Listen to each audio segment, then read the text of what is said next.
आज सुबह की चाय पीते-पीते जो कई सवाल थे ज़हन में आईपीएल को लेके, कोरोना संकट को लेके और साथ में मैदान पर क्या कुछ ऐसा हो रहा है जो पिछले कई आईपीएल में देखने को नहीं मिला है। इन तमाम सवालों के जवाब आज हम ढूँढने की कोशिश करेंगे और ख़ास तौर से ये जानने की कोशिश करेंगे कि आईपीएल सीज़न 14 में एक चीज़ हो रही है बहुत ख़ास, यानी कि बल्लेबाज हो रहे हैं फेल और गेंदबाज क्यों हो रहे हैं पास। इस मुद्दे पे बातचीत करेंगे। दूसरा अहम सवाल ये है कि क्या ऐसा रीजन है कि प्लेयर्स जो होटल में बहुत सेफ हैं, बायो बबल में बहुत सेफ हैं, लेकिन अचानक अपनी अपनी टीमों का साथ क्यों छोड़ रहे हैं। साथ ही बात करेंगे जो आज बड़ा मुकाबला होने वाला है, दिल्ली के दो दिलेर आमने सामने होंगे, विराट कोहली होंगे और कप्तान आरसीबी के और दिल्ली के कप्तान ऋषभ पंत।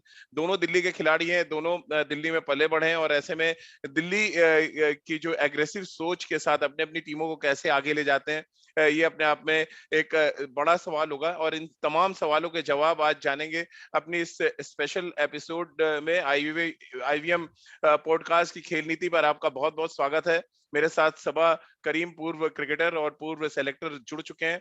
और सबा, अक्सर जब आप सुबह उठते हैं, चाय का प्याला आपके हाथ में होता है, तो सुबह पीछे दिनों में क्या कुछ हुआ है वो आपके जहन में चलता है और आने वाले टाइम में क्या कुछ होने वाला है वो ज़हन में चलता रहता है। और इस समय कल शाम तक जो खबरें आई आईपीएल से जुड़ी हुई, उनमें सबसे बड़ी खबर तो यही थी कि खिलाड़ी अपने आप को सेफ महसूस नहीं कर रहे हैं। भारत में जिस तरह का कोरोना संकट चल रहा है, उसकी वजह से कुछ खिलाड़ियों ने पहले छोड़ दिया था। लेकिन क्योंकि अब 2 बड़ी टीमों के खिलाड़ियों ने साथ छोड़ा है अपनी-अपनी टीमों का, तो ज़ाहिर-सी बात है थोड़ी-सी परेशानी होती है और ख़ास तौर से जो टूर्नामेंट ऑर्गेनाइज़ कर रहे हैं, उनके लिए भी कहीं न कहीं सवाल खड़े होते हैं कि क्या इस भारी संकट के दौर में इस टूर्नामेंट को आगे शिफ्ट किया जाए या ये टूर्नामेंट चलते रहने देना चाहिए, क्योंकि खिलाड़ी बहुत सेफ हैं और खिलाड़ियों के साथ जो परिवार रह रहा है, उनके साथ वो बहुत सेफ है। तो सभा चर्चा की शुरुआत इसी से कर लेते हैं कि पहले एंड्रयू टाई ने साथ छोड़ा राजस्थान रॉयल्स का, तब बहुत ज़्यादा बातचीत नहीं हुई। लेकिन सडनली ऑस्ट्रेलिया के 2 खिलाड़ी एडम जंपा और रिचर्डसन जो आरसीबी टीम के साथ थे, वो अब उन्होंने साथ छोड़ दिया है कहते हुए कि उनको डर लग रहा है यहाँ पे। और दूसरा सबसे इम्पोर्टेंट पहलू ये था कि जिस तरह से साथ छोड़ा आर अश्विन ने, जो अपने ही देश के महान ऑफ स्पिनर्स में से एक हैं, उन्होंने दिल्ली टीम का साथ छोड़ा। कैसे आप देख रहे हैं इन सारी परिस्थितियों को जो बन रही है इस समय आईपीएल में? देखिए राजीव, सबसे पहली बात ये है कि आईपीएल ऑर्गेनाइज़ करना एक बहुत बड़ी चुनौती है और मुझे लगता है कि बीसीसीआई और आईपीएल गवर्निंग काउंसिल और जिस तरह से लॉजिस्टिक्स इन सभी लोगों ने ऑर्गेनाइज़ किया है, होम एंड अवे को हटाकर न्यूट्रल वेन्यूज़ में कराया गया है, बायो बबल बनाना, ये 8 टीमें हैं, इनका ट्रैवल देखना, होटल्स चूज़ करना, वहाँ पर बायो बबल सिक्योर करना, ये आसान काम नहीं था। और इन जी। सब चीज़ों पर बहुत सारी मेहनत हुई है और लगातार मेहनत होती जा रही है, क्योंकि आए दिन कुछ न कुछ नई चीज़ें सामने आ जाती हैं जिसका आपको ध्यान देना होता है। मेडिकल टीम खुद को रेगुलर इवॉल्व करना होता है। कम्युनिकेशन बहुत ज़्यादा होना चाहिए आईपीएल टीम्स में और बीसीसीआई में, और ये सारी चीज़ें देखने को मिल रही है। तो सबसे बड़ी बात सबसे पहली बात ये होगी। दूसरी बात ये है कि अगर आप एक बार टीम के साथ हैं और अगर आप बायो बबल में आ गए हैं, तो फिर वहाँ पर बहुत ज़्यादा आप सेफ हैं। सारे प्रिकॉशंस लिए जाते हैं, आपको बबल तोड़ना नहीं, अगर आप बबल नहीं तोड़ेंगे तो कोई दिक्कत नहीं आने वाली है।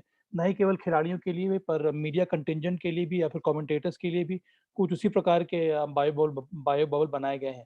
अगर कोई बाहर से कोई खिलाड़ी आ रहा है या फिर कोई सपोर्ट स्टाफ आ रहा है, तो उसको पहले करीब 7 दिन के लिए क्वारंटीन होना होता है, उसके बाद ही आपको इजाज़त मिलती है बायो बबल में जाने के लिए। हुँ, तो ये एक अलग बात होगी। एक बार आप बायो बबल में आ गए हैं तो फिर मुझे लगता है कि वहाँ पर कोई दिक्कत नहीं है, आप बहुत ज़्यादा सेफ हैं। हाँ, मैं मान रहा हूँ कि जब आप मैदान में उतर रहे हैं या जब आप बायो बबल में हैं भी, तब भी आप बाहर में जो हो रहा है, उससे आप अलग नहीं हो सकते हैं। क्योंकि हुँ। बाहर में सब आपके जान-पहचान वाले हैं, आपके रिलेटिव्स हैं, आपके फैमिली है, उन सब के बारे में आपको ध्यान देना है। वहाँ से आपसे बातचीत होती रहती है हमेशा। आपके दोस्तों के साथ क्या हो रहा है, फैमिली मेंबर्स के साथ क्या हो रहा है, कई सारी परेशानियाँ सामने आती हैं, उनको आपको डील करना है। तो ये एक इंडिविजुअल रूप पे हर एक खिलाड़ी इस दौर से गुज़र रहा है और हुँ, इन सब चीज़ों को दरकिनार करके मैदान में उतर कर खेलना बहुत ज़्यादा कठिन है और बहुत ज़्यादा हुँ। चैलेंज रहा है। तो मुझे लगता है कि ढेर सारी बधाई इन सभी खिलाड़ियों को, जिन्होंने ये कदम उठाया है, आईपीएल टीम को, बीसीसीआई को। अब रही बात फॉरेन प्लेयर्स की, मुझे लगता है कि फॉरेन प्लेयर्स कई सारे जो फॉरेन प्लेयर्स जो मुझे खबर आ रही है, कि वो जो बायो बबल का जो फटीग है बहुत दिनों से चलता आ रहा है, कई हुँ। सारे खिलाड़ी अपने अपने नेशनल टीम के साथ थे, वहाँ से अब आईपीएल में आ गए हैं सीधे बबल में। अगर आप ऑस्ट्रेलिया के खिलाड़ी को देखो उनके साथ कुछ वही हो रहा है। पर ऑस्ट्रेलिया के प्लेयर्स मुझे लगता है इस वजह से वापस जा रहे हैं, उनको इस ये डर है कि ऑस्ट्रेलिया कहीं अपना बॉर्डर बंद ना कर दे, जिस जी। तरह से यूके ने किया है और वहाँ पर अंदर जाने के लिए फिर आपको 10-15 दिन क्वारंटीन करना पड़ेगा। उसके हुँ, साथ-साथ बाहर में आपने देखा होगा राजीव के बाहर की फैमिली बहुत ज़्यादा न्यूक्लियर फैमिलीज़ होती हैं। हुँ, उनको खुद खुद ही अपने आप को देखना होता है। तो कई बार इसका भी दबाव बढ़ता जाता है खिलाड़ियों को। उनको लगता है कि इस जी। माहौल में जब जब इस तरह से पैंडेमिक फैला हुआ है, तो ये उनका कर्तव्य है कि वो अपने फैमिली मेंबर्स के साथ रहें, उनकी देखभाल करें क्योंकि और कोई देखने वाला नहीं है। हुँ। हम लोग तो बहुत ज़्यादा खुशकिस्मत है राजीव कि हमारे यहाँ पर फैमिली भी है, एक्सटेंडेड फैमिली भी है, दोस्त भी हैं, नेबर्स भी हैं। वहाँ पर कुछ माहौल अलग प्रकार का रहता है, तो लेकिन अश्विन कई ने फिर सारे तो साथ कारणों की छोड़ा वजह सभा से। ये भी एक एक तरह का इंडिकेशन है कि चलिए विदेशी खिलाड़ी तो डर रहे हैं, जो हमारे देश के खिलाड़ी हैं और सुपरस्टार हैं। अश्विन आज की डेट में सबसे बड़े मैच विनर्स में से एक हैं। अगर वो दिल्ली कैपिटल्स का साथ छोड़ रहे हैं, क्या आपको लग रहा है कहीं न कहीं एक गलत एक एक गलत साइन भी जाता है यहाँ से कि इतना बड़ा प्लेयर अगर छोड़ रहा है टूर्नामेंट को बीच में, तो कुछ ना कुछ डर सता रहा है खिलाड़ियों को? नहीं, मुझे नहीं लगता है कि ये कोई कुछ अलग प्रकार का संदेश है राजीव। जी, ये एक व्यक्तिगत डिसीज़न है आर अश्विन का। मुझे लगता है उनको ये लग रहा है कि ये उनकी उनकी उनकी रिस्पॉन्सिबिलिटी है कि वो अपने फैमिली के साथ रहें और उन्होंने जो ट्वीट किया उसमें उन्होंने लिखा है कि फैमिली जूझ रही है इस समय कोविड-19 के साथ और बहुत कुछ करने की वो इच्छा रखते हैं और इसी वजह से ये निर्णय लिया गया है। मुझे लगता है सबसे बड़ी बात ये है कि जो-जो खिलाड़ी यहाँ से जाना चाह रहे हैं निक ब वा अपने घर वापस जाना चाह रहे हैं, उस डिसीज़न को हमें रिस्पेक्ट करना होगा। और जी। खेल चल रहा है, आईपीएल चल रहा है, आईपीएल चलते रहना होगा, क्योंकि आईपीएल से कई कई सारी चीज़ें जुड़ी हुई हैं। यहाँ पर बहुत ही आईपीएल में कोई खतरा नहीं दिख रहा है आप सभा? क्योंकि आप अ, क्वारंटीन में आप ज़्यादा बेहतर बता सकते हैं खिलाड़ियों की मनोस्थिति के बारे में और जो कुछ चल रहा है अभी आईपीएल में। देखिए मैं क्वारंटीन में हूँ पर मेरी जी, सिर्फ़ फ़ोन पर ही बातचीत हो रही है, मैं किसी से मिल नहीं पा रहा हूँ। जी, 30 तारीख को मेरी क्वारंटीन खत्म होगी, उसके बाद ही मैं बायो बबल जॉइन करूँगा। मुझे लगता है कि आईपीएल पे कोई दिक्कत नहीं होनी चाहिए क्योंकि आईपीएल जी, जिस तरह से एनवायरनमेंट बनाया गया बहुत ज़्यादा सेफ़ है। यहाँ पर बाहर के लोग अलाउड नहीं हैं, जो एक बार आप बबल में आ गए, आप बाहर जा नहीं सकते हैं। तो मुझे लगता है कि इन सब कारणों की वजह से आईपीएल को चलते रहना होगा।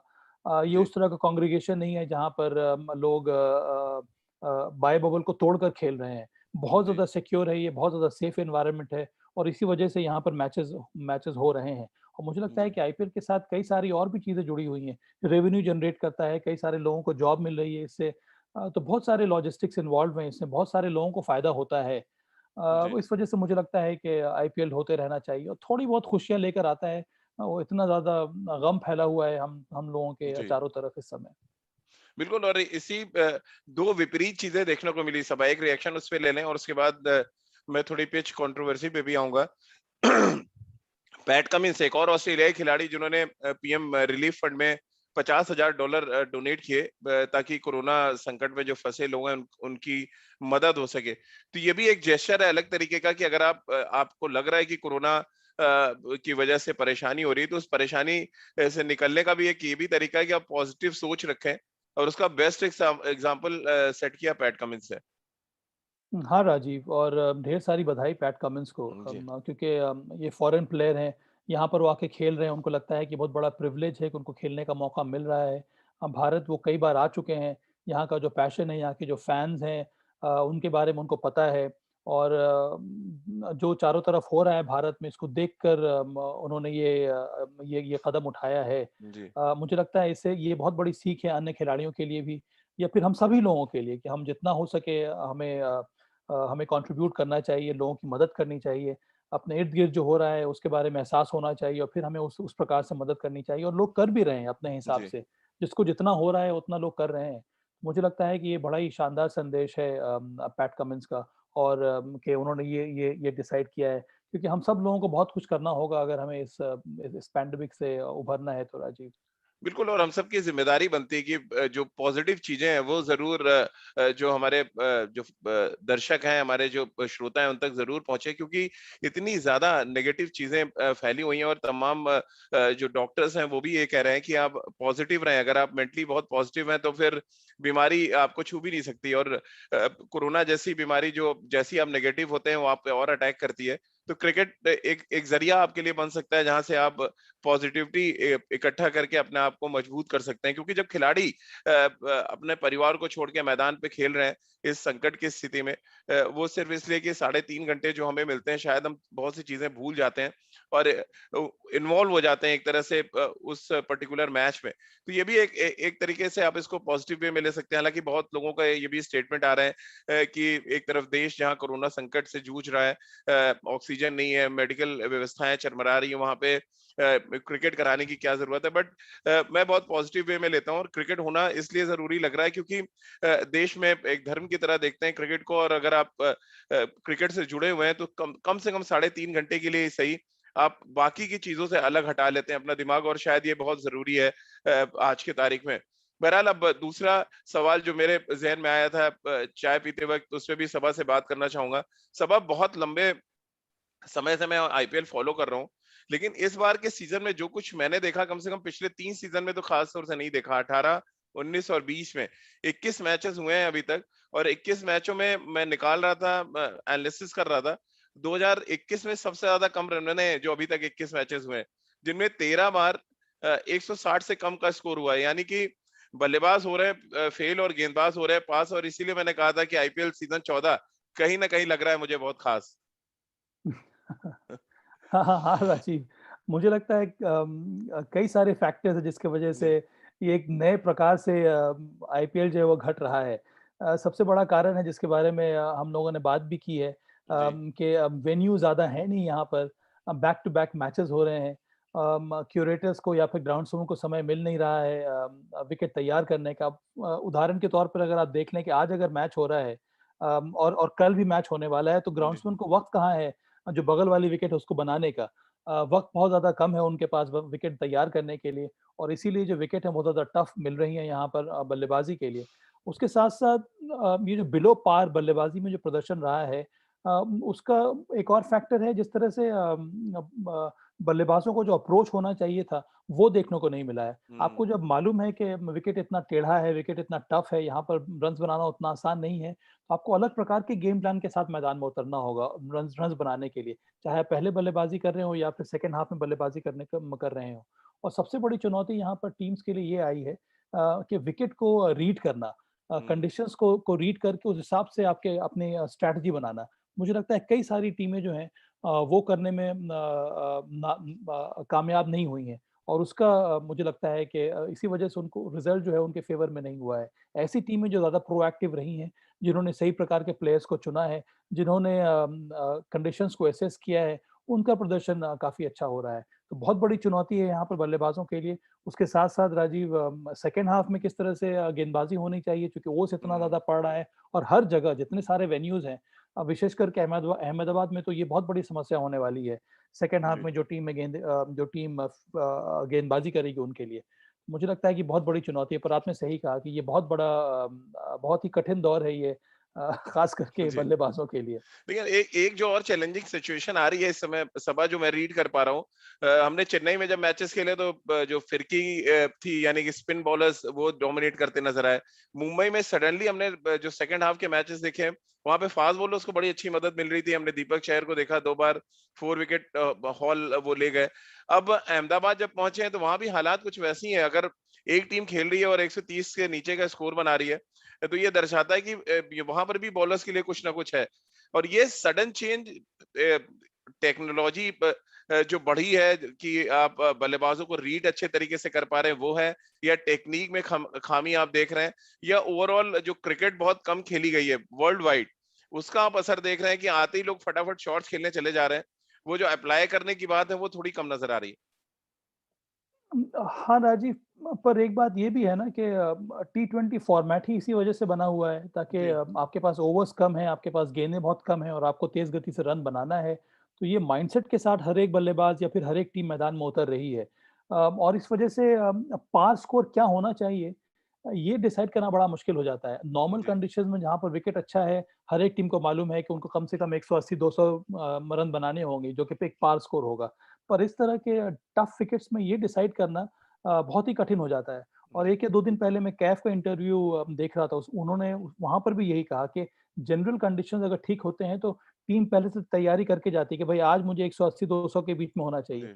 अब इन तरह के कंडीशंस में, इन तरह के विकेट में बल्लेबाज़ों को ये रिस्पॉन्सिबिलिटी दे दी गई है कि भाई आप ही डिसाइड कीजिए कि टारगेट क्या होना चाहिए। हुँ। तो ये बहुत कठिन हो रहा है बल्लेबाज़ों के लिए। उसके साथ-साथ अब कल का मैच अगर हम देख लें, तो मुझे ताज्जुब हुआ कि विकेट अहमदाबाद का इस तरह का क्यों था? क्योंकि यहाँ पर तो हुँ। काफ़ी समय मिला है क्यूरेटर्स को विकेट बनाने में, और मुझे ये लग रहा था कि जैसे-जैसे मैचेज़ यहाँ पर ज़्यादा होंगे, फिर हो सकता है विकेट थोड़ा बहुत कठिन हो जाए। पर पहले ही दिन इस प्रकार का विकेट, मुझे बहुत ज़्यादा हैरानी हुई इस तरह का विकेट को देखकर। हुँ। तो मुझे लगता है कि बहुत ज़रूरी है कि बल्लेबाज़ अपने अप्रोच में परिवर्तन लाएँ। आपने सही कहा कि थोड़ा और ज़्यादा अप्लाई करें, जी। तभी आप कम से कम एक रीज़नेबल पार स्कोर खड़ा कर सकते हैं अपनी टीम के लिए, नहीं तो बहुत ही ज़्यादा कठिन होने वाला है ये रास्ता। समा बेन स्टोक्स जो राजस्थान टीम्स के लिए खेलना था, इनको इंजरी की वजह से उनको जाना पड़ा टूर्नामेंट छोड़ के। उन्होंने इंग्लैंड जाते ही ये कह दिया कि आईपीएल सीजन 14 में बहुत कचरा पिचें मिल रही हैं और इन कचरा पिचों पर आगे बल्लेबाजी करना बहुत मुश्किल हो जाएगा, क्योंकि अभी 160 नहीं बन रहे हैं, आने वाले टाइम में 130 भी नहीं बनेगा, और उसका बड़ा एग्जाम्पल देख लिया हमने अहमदाबाद में। अब ये कचरा पिच की जो संज्ञा है, अब उसको आप कचरा बल्लेबाजी भी तो कह सकते हैं। पिच पे हमेशा ठीकरा फुड़ना कितना ठीक है? बीइंग अ बैट्समैन सबा आपको भी पता है कि अगर टर्निंग ट्रैक है तो आपको क्या टेक्निक अपनानी है। जब सीमिंग कंडीशंस हैं, तब आप विकेट के आगे खड़े होके, क्रीज के आगे खड़े होके आप जो भी व्हाटएवर टेक्निक अपनाते हैं स्विंग को काउंटर करने के लिए, वो चीजें भी करी जा सकती हैं, जो अब देखने को बिल्कुल नहीं मिला है। एक आध बैट्समैन है, केन विलियमसन की बैटिंग ज़हन में आती है, जिन्होंने बहुत जबरदस्त बैटिंग की। कुछ मैचेस में विराट ने बड़ी अच्छी की। जब फ्लैट ट्रैक है तो सब रन बना रहे हैं, लेकिन जैसी टेस्टिंग कंडीशंस आ रही हैं, वो दिखाता है, फिर वो सबब बात ज़हन में आती है कि एक अच्छा टेस्ट प्लेयर टी20 खेल लेगा, लेकिन एक अच्छा टी20 प्लेयर टेस्ट मैच नहीं खेल सकता है। क्या ये फ़र्क दिख रहा है कि अच्छे टेस्ट प्लेयर जो है वही रन बना रहे हैं टी20 फॉर्मेट में इस बार? हाँ, राज़ी, मुझे ये लगता है कि जो बेन स्टोक्स ने कहा है, उनके बात से मैं इत्तेफ़ाक नहीं रखता हूँ। जी। मुझे लगता है कि चैलेंज है ये, पर अगर आपके बेसिक सही हैं, आपकी तकनीक सही है, तो आप इन इन विकेटों पर भी रन बना सकते हैं। हुँ। बहुत ज़्यादा आवश्यक है, हर एक बल्लेबाज़ को अपना गेम प्लान बनाना होगा, और अलग से कुछ आपको करने की आवश्यकता नहीं है। और केन विलियमसन के ब की का आपने नाम लिया, शानदार उदाहरण है ये। जी। वो एक क्लासिक प्लेयर हैं, जिनको अपने लिमिटेशंस मालूम है। उनको पता है कि उनको रन्स किस तरह से बनाना है। उनको मालूम है कि उनमें उतना पावर नहीं है, तो रन्स बनाने के लिए उनको फ़ील्ड के हिसाब से बल्लेबाज़ी करनी होगी। जी। जहाँ जहाँ पर वेकेंट एरियाज़ है, वहाँ पर उनको शॉट्स लगाने होंगे, जो कि उन्होंने इसके पहले वाले मैच में किया था, और यही अप्रोच आने वाले बल्लेबाज़ों को के लिए भी सही सही साबित होगा। यहाँ पर आप टी20 का मतलब ये नहीं है कि आप सिर्फ़ छक्का बनाकर ही रन बना सकते हैं। आप हुँ। चौका लगा के भी रन बना सकते हैं। जिस तरह की फ़ील्ड सजाई जाती है, उसको आप उसके मुताबिक आप रन्स बना सकते हैं। जहाँ पर जगह है, वहाँ पर आप शॉट्स खेल के आपको रन बनाना होगा। और ये मुझे लगता है कि बहुत बड़ी सीख है, जिस तरह से केन विलियमसन ने पिछले मैच में बल्लेबाज़ी की थी। जी। और आपने वो भी सही कहा कि अगर आपकी तकनीक सही है, अगर आपका बेसिक्स करेक्ट है, अगर आप टेस्ट मैच स्पेशलिस्ट हैं, तो इन इस तरह के विकेटों पर आप आसानी से रन बना सकते हैं। हुँ। सिर्फ़ छक्का लगाना या बड़े-बड़े शॉट्स लगाने की आवश्यकता नहीं है यहाँ पर। आपके पास 20 ओवर हैं, इसका मतलब है कि 120 गेंदें हैं। आप कम जी। से कम रन अ बॉल भी देख लें, तो आप 120 रन बना सकते हैं। उसमें अगर जी। 3 या 4 ओवर में 1-1 चौका और भी आ जाए, तो आप आसानी से 160-170 का टारगेट आप सेट कर सकते हैं। तो मुझे लगता है कि ये बहुत बड़ा सबक है हर एक बल्लेबाज़ों के लिए। और ऐसा लग रहा है ये सबक बहुत जल्दी कोलकाता नाइट राइडर्स ने कम से कम सीख लिया। अहमदाबाद पहुंचते ही कप्तान इवन मॉर्गन बहुत अच्छे फॉर्म में नजर आए। राहुल त्रिपाठी जो कंट्रीब्यूट कर रहे हैं उसको, उस सिलसिले को उन्होंने आगे बढ़ाया। लेकिन यहाँ पर महफिल लूटने का काम तो भारतीय तेज गेंदबाजों ने किया। मेरे लिए तो सबक कल मैन ऑफ द मैच जिस तरह की गेंदबाजी की शिवम मावी ने, वो थे मेरे लिए। क्योंकि 4 ओवर में 13 रन देना, क्रिस गेल का विकेट ले जाना, ये दर्शाता है कि कितनी किस लेंथ पे और किस लाइन पे उन्होंने गेंदबाजी की है। और बहुत जल्दी बहुत कुछ सीखने को मिल रहा है शुभम मावी जी। को। जिस तरह से उन्होंने पिछले मैच में गेंदबाज़ी की, और अच्छी बात ये भी है कि जो केकेआर का मैनेजमेंट है, वो उनको बैक कर रहा है। बहुत ही अहम था केकेआर को ये मैच जीतना, तभी वो वापस आ सकते हैं रेस में, प्लेऑफ्स में क्वालीफाई करने के लिए। और और टॉप ऑर्डर को उन्होंने गेंदबाजी की। केएल राहुल थे, मयंक अग्रवाल थे, क्रिस गेल थे। तीनों के तीनों लाजवाब बल्लेबाज हैं। इन सबों के सामने उन्होंने अपने 4 ओवर डाल दिए, ज़्यादा रन हम्म, उन्होंने दिया नहीं, विकेट भी लिया। तो मुझे लगता है कि हमारे जो भारतीय जो युवा स्पीडस्टर्स हैं, उनका प्रदर्शन हर एक आईपीएल टीम के लिए काफ़ी अच्छा हो रहा है और जी ये बहुत ही अच्छा लगता है देखकर। उसके साथ-साथ मुझे लगा कि कल केकेआर ने सही टीम भी चुनी राजीव। वहाँ पर जी पेस बॉलर्स भी थे उनके पास स्पिनर्स भी थे, वरुण चक्रवर्ती, सुनील नारायण, इन दोनों ने अच्छी गेंदबाजी की, दोनों ने विकेट्स लिया। प्रसिद्ध कृष्णा ने अच्छी गेंदबाजी की, शिवम मावी के बारे में आपने कहा। मुझे लगता है कि सही कॉम्बिनेशन चूज़ करना विकेट के जी मुताबिक या फिर सरफेस के मुताबिक, ये भी बहुत बड़ा चैलेंज है टीमों के लिए। जी। और ये चैलेंज थोड़ा-सा आसान मॉर्गन के लिए इसलिए भी हो गया सबा, क्योंकि मैं देख रहा था जब टी20 सीरीज़ चल रही थी भारत और इंग्लैंड के बीच में, तब इंग्लैंड ने बहुत अच्छा फाइट किया था उस सीरीज़ में। और वो एक्सपीरियंस कहीं न कहीं ज़हन में होगा मॉर्गन के। मुझे लग रहा है अहमदाबाद में कोलकाता नाइट राइडर्स के लिए चीज़ें थोड़ी बदली हुई नज़र आएँगी और ये चीज़ें थोड़ी और बदल सकती हैं अगर उनका जो कैरेबियन पावर हाउस है, आंद्रे रसेल, उनका बैट चल जाए, क्योंकि कल मैं देख रहा था फिर वो स्ट्रगल कर रहे थे। तो एक तरफ मॉर्गन है जो अपने एक्सपीरियंस को ला रहे हैं अपनी टीम के साथ, टीम को दे रहे हैं कि ये हमारा एक्सपीरियंस है, इसको आप लें और मैच जीतें, और वो दिखा कल उनकी बल्लेबाजी में, उनके कैप्टेंसी में। लेकिन ये बात आंद्रे रसेल पे लागू नहीं हो पा रही, और ये अब तो लंबा टाइम हो गया है कि वो रन बनाए हुए। ना उन्होंने दुबई में रन बनाए, ना अभी कुछ हाल ऐसे ही है, ऐसे तो नहीं नाम बड़े और दर्शन छोटे वाला हाल नज़र आ रहा है उनका। देखिए, प्रयास तो पूरा कर रहे हैं। कल भी जिस तरह से वो बल्ला घुमा रहे थे नहीं, राजीव, प्रयास मुझे तो लग रहा सबा था सिर्फ कि बैट बैट चलाने से प्रयास नज़र नहीं वही आएगा, तो वही प्रयास स्कोरबोर्ड पे ही लगाना पड़ेगा आपको। वही मैं जी। कह रहा हूँ, जिस तरह से ज़बरदस्त बल्ला घुमा रहे थे, मुझे लग रहा था ये बॉल कहीं और ही जाने वाली है। अच्छा सबा, अम, उनको देख के कभी-कभी लगता है कि फिर तो पहलवानों को क्रिकेट खेलना चाहिए। जिस तरह की बिल्ड के साथ आते हैं और बैट चलाते हैं, वो तो कभी आप देसी अगर जाएँ अखाड़ों में तो मुग्दर एक होता था जो भारी सा बैट चलाते थे। मुझे उनको देख के बिल्कुल यही फ़ील आ रहा है। रन-वन तो बन नहीं रहे, वो मुग्दर चला रहे हैं बस। देखिए राजीव, इस तरह के विकेट पे ना वन डायमेंशनल बल्लेबाजी कर नहीं सकते हैं। जो जी, आंद्रे रसेल कर रहे हैं या फिर जो हार्दिक पांड्या कर रहे हैं। जी। यहाँ पर वो आपकी एक ही ज़ोन बल्लेबाजी है में उनका, मिड विकेट और हाँ, लॉन्ग ऑन के हाँ। बीच में उसके मारना। साथ-साथ हर एक बॉल को अपने आप को रोक ही नहीं पाते। हर एक बॉल पर उनको बल्ला चलाना है। पर ये जो विकेट है, यहाँ पर बहुत ज़्यादा इंटेलिजेंट बल्लेबाज़ी आपको करनी होगी, तभी जी, आप रन बनाएँगे। जिस तरह शॉन मॉर्गन ने किया या फिर केन विलियमसन ने किया। मुझे लगता है कि ये जो वेन्यू में परिवर्तन हुआ है, यहाँ पर हो सकता है कि रास्ता खुल गया हो केकेआर जी, का और शुरुआत अच्छी हुई है। कप्तान ओवेन मॉर्गन जो फ़ॉर्म में नहीं थे, उन्होंने रन बना लिया है। वो बहुत इम्पोर्टेंट कड़ी है केकेआर के लिए। पर एक और बात ये भी है राजीव, इसके बारे में हमने बात की नहीं अभी तक के टॉस बहुत ज़्यादा वाइटल हो जा रहा है अब हुँ, टीमों के लिए। हुँ। जी, क्योंकि सेकंड हाफ में अब फर्स्ट हाफ में आप बैटिंग कर रहे हैं, वहाँ पर जो विकेट है वो टफ है। सेकंड हाफ में जब आपको मौका आ रहा है गेंदबाज़ी करने का, वहाँ पर ओस पड़ जा रही है और फिर बॉल बहुत ज़्यादा गीली हो जा रही है।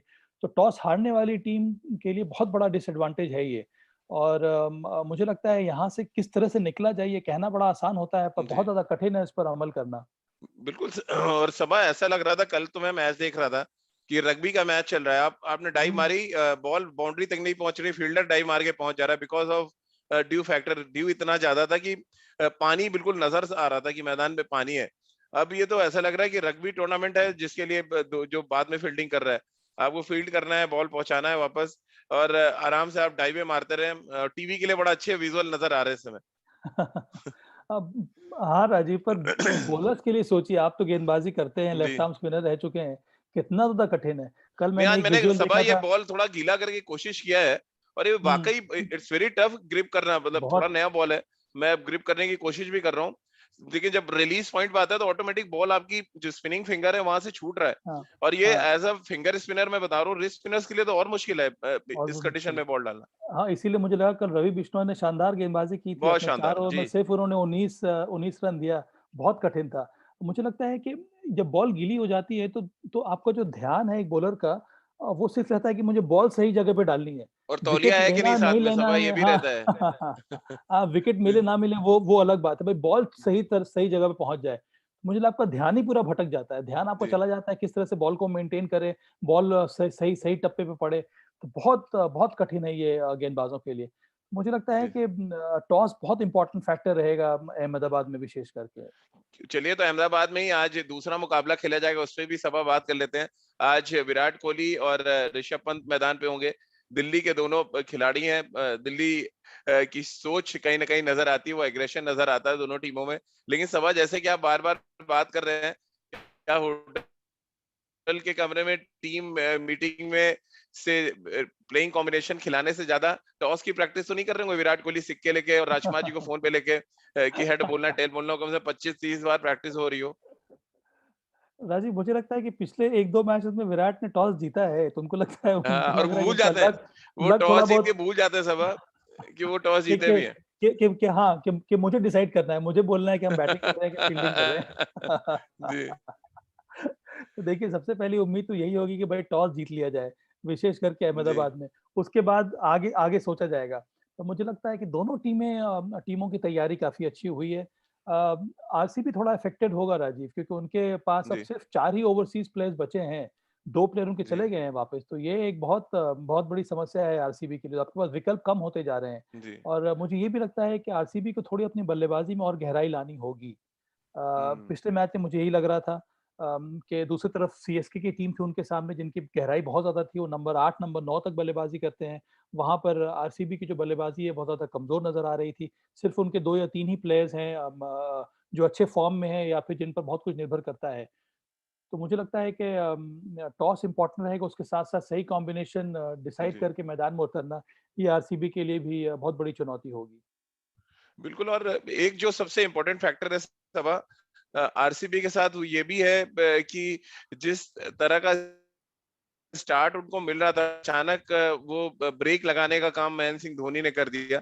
एक जो विनिंग स्ट्रीक पे भाग रही थी लगातार आरसीबी की टीम, ये बड़ी हार का क्या इफेक्ट होता है? 69 रन से हार गई थी आरसीबी वो मुकाबला। अब सडनली आप एक ऐसे मैदान पे पहुंच रहे हैं जहाँ कई चीजें एक साथ आपको परेशान कर रही है। आपका तो ऑप्शन ही है, टॉस भी जीतना आपको बहुत जरूरी है। फिर वो ने बीइंग क्योंकि आप लीडर भी रहे हैं, कैसे आप देखते हैं ये तमाम परेशानियों से निकलना एक साथ?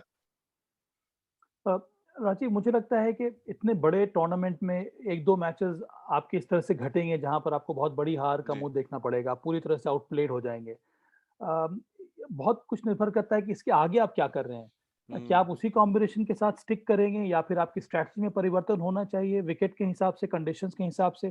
तो बहुत ज़्यादा आवश्यक है विराट कोहली की कि आपको फ्लेक्सिबिलिटी दिखानी होगी अपने अप्रोच में, अपने स्ट्रैटेजी में। जो पहले 3 मैचेस में काम किया है, वो चौथे मैच में काम नहीं किया या फिर 5वें मैच में काम नहीं किया। तो वहाँ पर हुँ, मैं और क्या कर सकता हूँ, अपनी टीम को और किस तरह से मैं स्ट्रॉन्ग कर सकता हूँ। तो मुझे लगता है कप्तान वही बड़ा है जो बहुत जल्दी इन एक एक तो ये परख ले कि क्या कहाँ-कहाँ गलतियाँ हुई हैं, हम उस गलती को दोहराए नहीं। उसके हुँ, साथ-साथ इसको दूर करने के लिए क्या मुझे कोई और नए खिलाड़ी की ज़रूरत है? मुझे लगता है इस तरह से अगर आप सोच-विचार के साथ मैदान में उतरेंगे, माइंडसेट में थोड़ा बहुत चेंज लाएँगे, तभी जी। मुझे लगता है कि यहाँ से फिर से वापस जो है वो जीत का जो रथ है, वो चल पड़ सकता है आरसीबी के लिए। लेकिन माइंडसेट ऋषभ पंत को भी बदलना पड़ेगा। दिल्ली टीम की कप्तानी तो सबा कर रहे हैं, बट उनका जो माइंडसेट है, जो उनकी बल्लेबाज़ी है, उसपे बहुत फ़र्क देखने को मिल रहा है। कई ऐसे डिसीजंस वो ले रहे हैं, पिछले मैच में रबाडा का 1 ओवर रह गया। उन्होंने गेंदबाज़ी नहीं कराई, फिर बैटिंग ऑर्डर में सडन चेंजेस वो कर रहे हैं, जिसका खामियाज़ा दिल्ली को भुगतना पड़ सकता है आने वाले मैचेस में अगर उनका माइंडसेट नहीं बदला। ये इमैच्योर कप्तानी के तौर पे इसको आप देख रहे हैं, या जैसे-जैसे टूर्नामेंट आगे बढ़ेगा, ऋषभ पंत का बल्ला भी बोलेगा और उनकी कप्तानी की धार भी नज़र आएगी? तो मुझे लगता है कि बहुत कुछ सीखने को मिलेगा ऋषभ पंत को और हर जी, मैच में, हर पल उनको बहुत कुछ सीखने को मिल रहा है। और मुझे तो अच्छा ये लगा कि जिस तरह से ऋषभ पंत ने पिछले मैच में सुपर ओवर में पहले बल अपने खुद गए अंदर बैटिंग करने के लिए। जी, इसका मतलब यही है कि उनके अंदर कितना ज़्यादा आत्मविश्वास है। वो एक कप्तान ज़रूर हैं, पर वो सामने से लीड करना चाह रहे हैं, बल्लेबाज़ी में भी और अपनी कप्तानी में भी। तो जी, ये एक बहुत बड़ा पॉज़िटिव फैक्टर है ऋषभ पंत के लिए। देखिए, दिल्ली कैपिटल्स की समस्या ये है कि उनके डेथ ओवर्स में अच्छी गेंदबाज़ी नहीं हो रही है। हम लोगों ने जी, कई मैचेस में देखा है कि उनके लास्ट के जो 2-3 ओवर्स होते हैं, वहाँ पर वो काफ़ी ज़्यादा रन्स कंसीड कर रहे हैं। पिछले मैच में रबाडा ने किया, उसके पहले आवेश खान ने जो 19 ओवर डाला था, वहाँ पर रन्स चले गए। 30 रन थे आपके पास लास्ट 2 ओवर जी। में डिफेंड करने के लिए, वहाँ पर भी दिल्ली कैपिटल्स कर नहीं पाया। तो मुझे लगता है ये एक एरिया है जहाँ पर उनको मेहनत करनी पड़ेगी और इसको जी। दूर करना होगा। बिल्कुल, आरसीबी को भी करना पड़ेगा। हर्षल पटेल जिनके पास पर्पल कैप है, लेकिन आखिरी ओवर में 37 रन पड़े। सवाई ये सीरियसली एज़ अ बॉलर मैं सोच रहा था कि अगर 37 रन पड़ जाए, तो मुझे सोचना पड़ेगा अगले 2 दिन मैदान पे जाने के लिए, लेकिन 2 दिन में ही आपको मैच खेलना है, प्रैक्टिस तो छोड़ दीजिए। ये साइकोलॉजिकली कितना तैयार रहना मुश्किल होता है कि 37 रन आपको पड़े हैं, आप पर्पल कैप होल्डर भी हैं, टूर्नामेंट में सबसे ज्यादा रन भी हैं, दिल्ली टीम की तरफ जाएं, शिखर धवन सबसे ज्यादा रन बना के ऑरेंज कैप के साथ हैं। बल्लेबाज को उतना नहीं फर्क पड़ता, लेकिन बॉलर के माइंडसेट पे तो बहुत ज्यादा फर्क पड़ता है। बॉलर मैं सोच रहा हूँ मुझे अगर कोई मार दे 37 रन, तो शायद मैं हफ्ते भर कमरे से ही ना निकल पाऊं। ये माइंडसेट कितना काम करता है जब आप 2 दिन बाद मैच खेलने उतरते हैं। मुझे लगता है यहाँ पर ज़्यादा काम करना है टीम मैनेजमेंट को, यहाँ पर ज़्यादा जी। काम करना है विराट कोहली को, कि जो आपके मेन प्लेयर हैं जिन्होंने इतने सारे विकेट्स लिए हैं, जो पर्पल कैप होल्डर हैं, उनका एक दिन बहुत खराब घटा है या फिर एक दिन भी नहीं, एक ओवर बहुत खराब घटा है। यहाँ पर आप किस तरह से उस खिलाड़ी को मोटिवेट करें, ताकि वो फिर वापस मैदान में आकर अच्छा प्रदर्शन करे। जी। तो हर्षल पटेल के साथ-साथ उनके टीम मेंबर्स को, उनके कोच को, उनके कप्तान को बहुत ज़्यादा मेहनत की ज़रूरत है इस समय, कि आप किस जी। प्रकार से इस खिलाड़ी को फिर से इंस्पायर करें, ताकि वो जो 1 ओवर का जो सदमा है, वो आने वाले मैचेस में जी। इफेक्ट ना करे हर्षल पटेल को। गेंदबाज शानदार है, उन्होंने डेथ ओवर्स में आकर अभी तक बेहतरीन गेंदबाजी की है। हर एक गेंदबाज के करियर में इस तरह का की घटना घटती है, तो आपको यहाँ जी। से बहुत जल्दी वापस आना पड़ेगा और अच्छी गेंदबाजी करनी होगी। सबब चलते-चलते एक आखिरी सवाल, भारतीय भविष्य के क्रिकेट की अगर बात करें तो 2 युवा सितारे आज आमने-सामने होंगे। दोनों ओपनिंग बैट्समैन देवेंद्र पडिक्कल और पृथ्वी शॉ, और जबरदस्त बल्लेबाजी कर रहे हैं ये दोनों ही यंगस्टर्स। कैसे देख रहे हैं इन दोनों के बीच मुकाबले? क्योंकि इन दोनों को ये तो पता रहता है कि ये हमारा कॉम्पिटिटर है, इससे ज्यादा रन बनाने हैं, क्योंकि आपको इंडियन टीम में आना है, तो आईपीएल से बढ़िया प्लेटफॉर्म है नहीं कोई। डोमेस्टिक क्रिकेट में भी दोनों अच्छा करके आ रहे हैं। और मजे की बात ये है कि हिंदुस्तान का कप्तान भी होगा, भले ही वो आरसीबी के साथ है, बट मैच तो वो देखेंगे पृथ्वी शॉ का। कैसे आप देख रहे हैं? ये बड़ा इंटरेस्टिंग मेरे को लग रहा है आज का ये मुकाबला। ये बहुत ही हेल्दी कॉम्पिटिशन है जी। राजीव। और अच्छी बात ये है कि मुझे लगता है हम लोग कितने ज़्यादा ब्लेस्ड हैं कि इस तरह के प्लेयर्स इस समय भारत में देखने को मिल रहे हैं। जी। एक तरफ आपके पास पृथ्वी शॉ हैं जो कि एक टच प्लेयर हैं, बेहतरीन स्ट्राइकर है, उनकी टाइमिंग लाजवाब है। दूसरी तरफ देवदत्त पाडिक्कल है, जिनकी टाइमिंग अच्छी है, वो भी कभी भी ओवरहिट करते नहीं है। ज़्यादा उनके पास कई सारे शॉट्स हैं, ज़्यादा स्टेबल बेस है उनका, बेहतरीन पोजीशनिंग रहती है उनकी। तो मुझे लगता है ये सारी चीज़ें बहुत शानदार हैं यहाँ पर दोनों ही जी। प्लेयर्स के लिए। और सबकी निगाहें अब इन दोनों खिलाड़ियों के ऊपर हैं, हर एक टीम की जो निगाहें उनके ऊपर हैं, जो आईपीएल की टीमें हैं उनकी निगाहें उनके ऊपर हैं। तो मुझे लगता जी। है कि बेहतरीन अवसर है इन दोनों खिलाड़ियों को प्रभावित करने का। बहुत ही जी। शानदार ये एक प्रकार का मुकाबला होने वाला है। मुकाबला है दिल्ली कैपिटल्स आरसीबी का, पर ये अंदर में अलग-अलग प्रकार का ये बैटल होने वाला है। जी। लेकिन मैं आज आपसे सवाल ये नहीं पूछूँगा कि किस टीम के साथ हैं, क्योंकि मैं अपने तमाम श्रोता जो दर्शक हैं उनको बता दूँ कि सबा करीम इस समय दिल्ली टीम के साथ जुड़ चुके हैं। अहमदाबाद में क्वारंटीन है, और दिल्ली टैलेंट हंट के डायरेक्टर हैं वो। तो ये दिल्ली टीम के साथ होंगे, ज़ाहिर-सी बात है। लेकिन आज मेरी और सबा के बीच में रहेगी। मैं आरसीबी के साथ हूँ, बीइंग अ आरसीबी फैन, और मैं चाहूँगा कि आरसीबी दोबारा से अपने विजय रथ को तेज़ी के साथ दौड़ाए आईपीएल के मैदान पर। बहुत-बहुत शुक्रिया सबा आपका हमारे साथ थैंक यू। जुड़ने के लिए, और हमारे जो तमाम श्रोता हैं, दर्शक हैं, उनका भी बहुत-बहुत शुक्रिया हमारे साथ जुड़ने के लिए। और उनसे हमेशा की तरह एक निवेदन है कि खेल नीति के साथ जुड़िए हर रोज सुबह 9:15 पर सिर्फ आईवीएम यूट्यूब चैनल और फेसबुक पेज पर। आप मेरे साथ भी जुड़ सकते हैं @राजीव मिश्र, यानी इंस्टाग्राम और ट्विटर पर। इसके अलावा खेल नीति का हर एपिसोड आप सुन सकते हैं आईवीएम ऐप पर, आईवीएम पॉडकास्ट पर, स्पॉटिफाई, सावन, गूगल पॉडकास्ट, एप्पल पॉडकास्ट और अन्य आईवीएम पॉडकास्ट पर। तो चलिए, बहुत बहुत शुक्रिया आप सभी का हमारे साथ जुड़ने के लिए।